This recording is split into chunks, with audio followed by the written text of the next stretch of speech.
All right, ladies and gentlemen, so we have a little bit more information regarding Dragon Age the Veilguard sales that are showing up here in the UK and the rest of Europe, and apparently it's not doing very well over there as well. I mean, you guys obviously are aware that there has been reports going on about massive refunds over here in the United States, but we really didn't hear about anywhere else in the world, and obviously this game is sold other places other than just here. So we have an article here from Eurogamer that says Dragon Age the Veilguard sales are solid in the UK, but softer across the rest of Europe. And of course, you guys already know what the word softer really speaks to.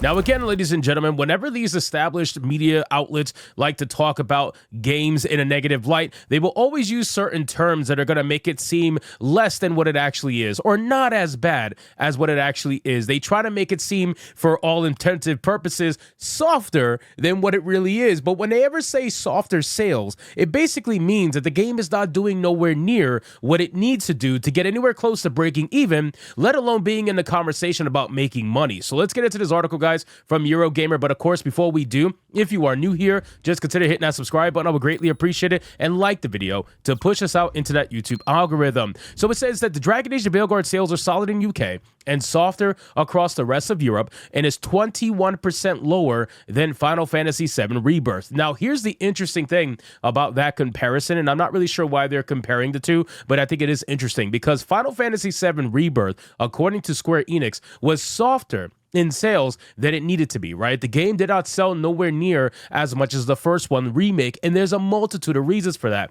I've discussed in many videos prior, so you guys can go check out my videos regarding Final Fantasy VII Rebirth if you want my take on that. But the main thing that I spoke about was simply Final Fantasy VII Remake sold not only due to nostalgia, but also due to the bait and switch, right? People bought Final Fantasy VII Remake thinking they were going to get Final Fantasy VII.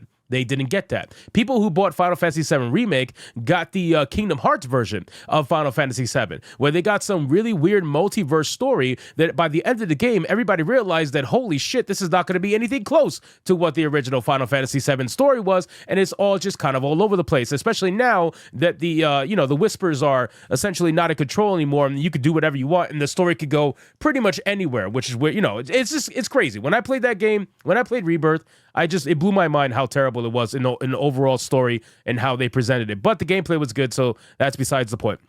Dragon Age Veilguard has launched to solid sales in the UK, though has numbers of nearly 21% lower than Final Fantasy VII Rebirth across Europe. That's according to European sales data analyzed by Eurogamer's sister site, GamesIndustry.biz, which noted that Dragon Age the Veilguard had been the continent's 7th biggest launch of October after arriving on the 31st. Over on Steam, Dragon Age the Veilguard launched to a peak of 70,414 players, setting a new record for a single-player game published by EA, previously held by Star Wars Jedi Survivor. Its all-time peak is now 89,418, with around 23,000 people playing in the last 24 hours. Now, I've already talked about the concurrent player numbers and why I think it was that high, even though ultimately at the end of the day, that's really not a high number for a game with this much established IP backing it, right? Dragon Age is not a random new IP. Dragon Age has been around for a long ass time, and it has an established player base. It has an established fan base that BioWare decided to abandon. You know what I mean? Just being honest with you, BioWare abandoned that fan base in the hopes to chase them out an audience or to utilize Veilguard as a means to push a certain message that they wanted to push for this particular game. But at the end of the day, it's provable that they abandoned their audience because Dragon Age Inquisition sold well over 10 million copies, and Dragon Age Veilguard still hasn't announced that they've sold over 1 million copies. So take that for what it's worth, and I don't think they're going to get anywhere close to 10 million, which again, I've spoken about many times, and I have another video talking about that where an analyst has agreed with that sentiment. Then over on Steam, we saw a number of 90,000, and that's simply because, let's be honest, the game had so much controversy that streamers were playing this on day one in mass. There was people buying the game and refunding it after their 2-hour stream. That's literally what was happening for some of the people playing this game. So the amount of concurrent players for this game was high due to that fact, and especially over the weekend, everybody was trying to capitalize on the buzz, surrounding the game. But people have abandoned it, right? 23,000 players, and only 18 to 20% have finished the game. So you have 23,000 players left playing this game, but only 18% have actually finished the game. Where is everybody else? It's very clear that people either stopped playing it because it's boring, or they just refunded the game because it was garbage, and it wasn't what they thought it was going to be. Steam reviews, which require users to own and have played the game, sit with a mostly positive rating, but on Metacritic, the Veilguard still sits with generally unfavorable rating in contrast to its average scores by critics. In a statement to Eurogamer acknowledging the backlash to Dragon Age of Veilguard on its site, a spokesperson for Metacritic parent company Fandom said that its site was a place of belonging for all fans. It says, "We take online trust and safety very seriously across all our sites, including Metacritic," the spokesperson said. "Metacritic has a moderation system in place to track violations of our terms of use. Our team reviews each and every report of reviews, and then including but not limited to racist, sexist, homophobic, insults to other users, etc. And if violations occur, the reviews are removed." So again, ladies and gentlemen, when we were talking about Dragon Age of Veilguard, when it comes to the reviews, they're very obviously filtered, okay?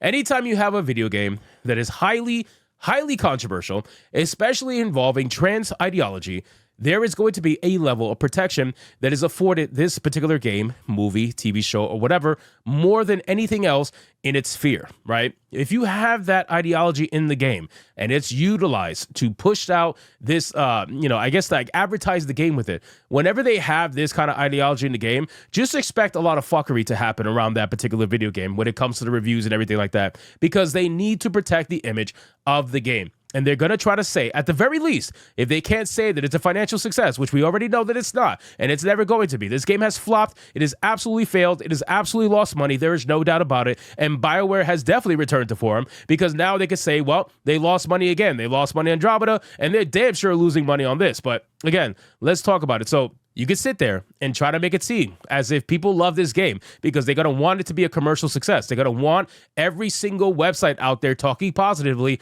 about this game. But the truth of the matter is, every website that put out their review of this game and called it a 9 out of 10, 10 out of 10, even an 8 out of 10, whatever. But most people said 9 out of 10, 10 out of 10.